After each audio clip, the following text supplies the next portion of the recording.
नमस्कार मित्रो, आज आपण आलो नॅशनल हायवे 548C आणि जर आपण 548C म्हणजे जो की परतवाडा अंजनगाव सुरजीला जोडलेला आहे, जर या रस्त्याने जात असाल तर आपल्यासाठी एक आनंदाची बातमी आहे.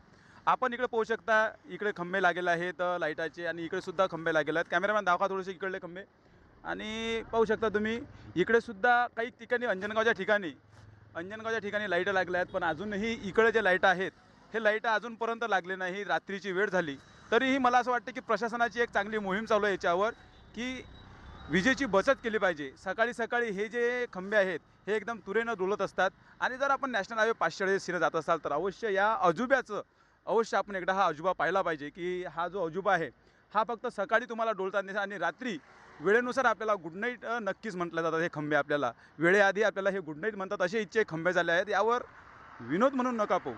तर एक जर याचा टॅक्स भरत असाल, आपण जर खरोखरच एक जबाबदार नागरिक असाल तर यावर एक गांभीर्याने लक्ष द्या. मी प्रशासनालासुद्धा या चॅनलच्या मार्फत विनंती करतो की ही जे लाईट आहेत हे नेमकं विजेची बचत आहे की एकदम सकाळी सकाळी हा जो दिसतो हा उडणारा तुरा यायचा की तोच आता म्हणावं. कारण की अजूनही तुम्ही पाहू शकता काही लाईटं अजून चालू नाहीत, काही लाईटं बंद आहेत. तर नॅशनल हायवे 548C म्हटलं म्हणजे की या रस्त्यानं बहुतेक मोठ्या प्रमाणात वाहतूक असते आणि आपल्या सगळं जुळले तर इथले प्रतिनिधी गावचेच व्यक्ती जुळले आहेत आपल्या संग. दादा नाव सांगा आपलं. माझं नाव प्रितेश चोपकार आहे. दादा हे जे लाईट आहेत सकाळी ही समजा सकाळी तर चांगले मस्त दिसतात एकदम आणि आता रात्री एकदम बंद पडले. वेळेआधी यांना गुड नाईट म्हटलं गेलं लोकांनी. काय सांगू शकाल तुम्ही याच्याबद्दल?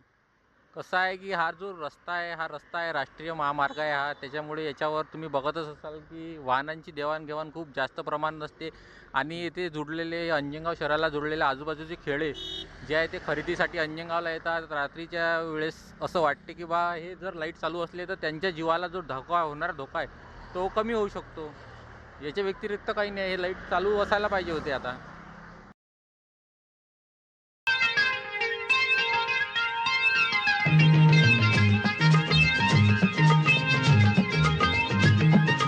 गोलमाल है भाई, सब गोलमाल है।